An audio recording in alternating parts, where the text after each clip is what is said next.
ये पता लग जाएगा क्या क्या अभी भी अच्छा बचा है, उसके बाद हम आगे करेंगे। मान लो अब तुम बोल रही हो कि मेरे एलेट में 83 आए थे, क्या पता अब नहीं है मॉक्स में, क्या पता 73 हो गए, क्या पता 63 हो गए, क्या पता अभी भी 83 आ रहे हैं।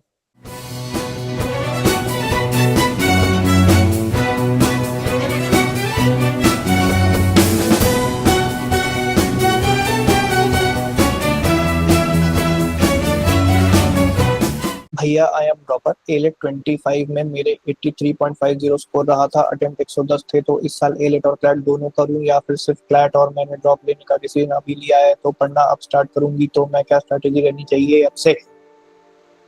एंड ऑल्सो, एंड और ऑल्सो एक साथ यूज नहीं होते, कभी एक यूज होता है इसमें से।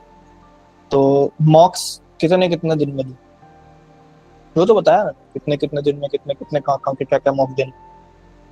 बाकी आपने अगर क्लैट का अभी डिसीजन लिया है ड्रॉप लेने का, तो आप अभी से कैसे स्टार्ट करोगे? पहले तो ये देखो, जिसने अभी तैयारी चालू करी है और पिछली साल लास्ट तैयारी चालू करी थी, मतलब करी थी, अपने पेपर दिया था, तो सबसे पहले ये देखो कि मैं कितने पानी में बचा हूँ। क्या मेरा पूरा ही 6 महीने में बंटा धार हो चुका है, या फिर मुझे थोड़ा बहुत अभी भी आता है? ठीक है, ये मैं उनको भी देता हूँ टिप्स जो अभी एनएलयू में जा चुके हैं, क्लैट का रिजल्ट आ चुका है और अब 6 महीने वापस तैयारी चालू करेंगे। 6 महीने सुकून में बैठे हुए थे, क्या पता हमारा सिलेक्शन हो जाए, इनका नहीं हुआ, लेकिन फिर से अब क्लैट दे रहे हैं। तो आपको कम से कम ये तो गेज करना पड़ेगा ना कि मैं कहाँ बचा हूँ अब।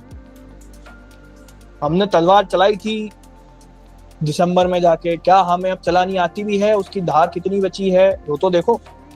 तो you have to give minimum 3 mocks of AILET and 3 mocks of CLAT to जज योरसेल्फ कि अब कितना बचा मेरा। समझी मैडम? बोलो हाँ। ठीक है, तो ये आप समझी, तो 3 मौका आप देंगी, उसमें आपको पता लग जाएगा।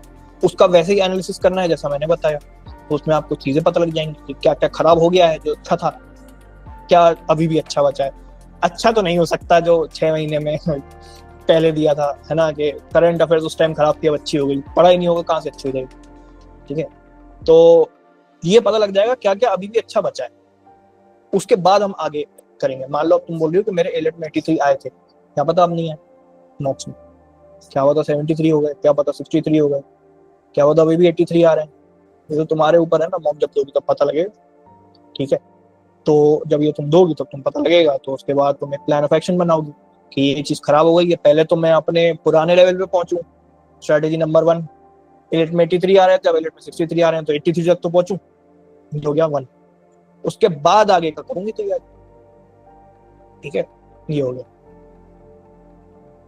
मॉक अभी एकदम से भर भर के नहीं देना है, वो बस 3-3 देना है जो मैंने बताया, वो भी गेज करने के लिए अपना। तुम अभी मॉक के फेज में वापस मत जाओ।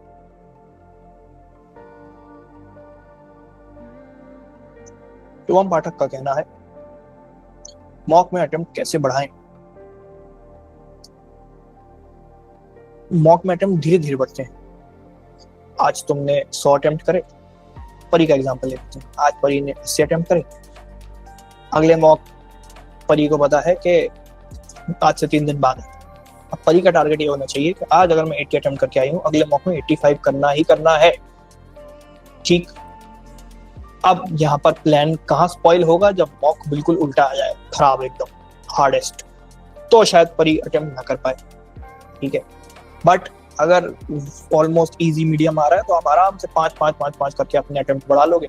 तो परी अगले मॉक में 85 कर रही है, उसने 2 मॉक में लगातार 85 अटेम्प्ट करे, फिर उसके अगले 2 मॉक में उसने 90 का टारगेट बना लिया, फिर उसने 2 मॉक में 90 अटेम्प्ट करे, फिर उसने 95 अटेम्प्ट करे, 100 पे पहुंच गई, 105 पे पहुंच गई, 110 पे पहुंच गई, इससे आगे पहुंचना भी नहीं। ठीक है, तो बहुत ही लल्लू मॉक आ गया, किसी दिन लड्डू सब पकड़ा दिया उन्होंने, तब जाके 115 अटेम्प्ट होंगे, वरना तो उससे आगे जाना भी नहीं है। 110, 110 इज दैट रोप जो कि आपने देखा होगा लेक्स वगैरह में एक रस्सी बांध के रखते हैं, इससे आगे जाना नहीं है, डेंजर जोन है, गहरी नदी है। महाकुंभ में तो गए होंगे बहुत लोग, देखा होगा कि उन्होंने एक डिमार्केट करके रखा हुआ था एरिया के, इससे आगे आप गए तो शायद सीधे ऊपर गए।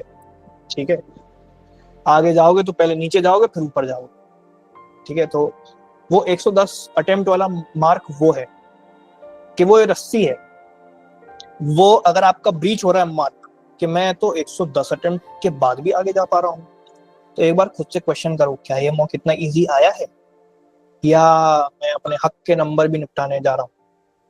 मतलब कि आपको लालच दिया जा सकता है किसी मॉक टेस्ट में, क्योंकि ये करते हैं कोचिंग वाले, क्लैट भी कर सकता है कि अरे इनको ऐसा प्रिटेंड करवा दो कि ये पेपर इजी है लेकिन है नहीं, और ये गलती से 112 113 अटेम्प्ट करे आए, तो वो नंबर जो 3 आपने एक्स्ट्रा अटेम्प्ट करे ना वो भी चले गए आपको, वो 3 तो गए और वो आपका 0.25 से 0.75 भी ले गए।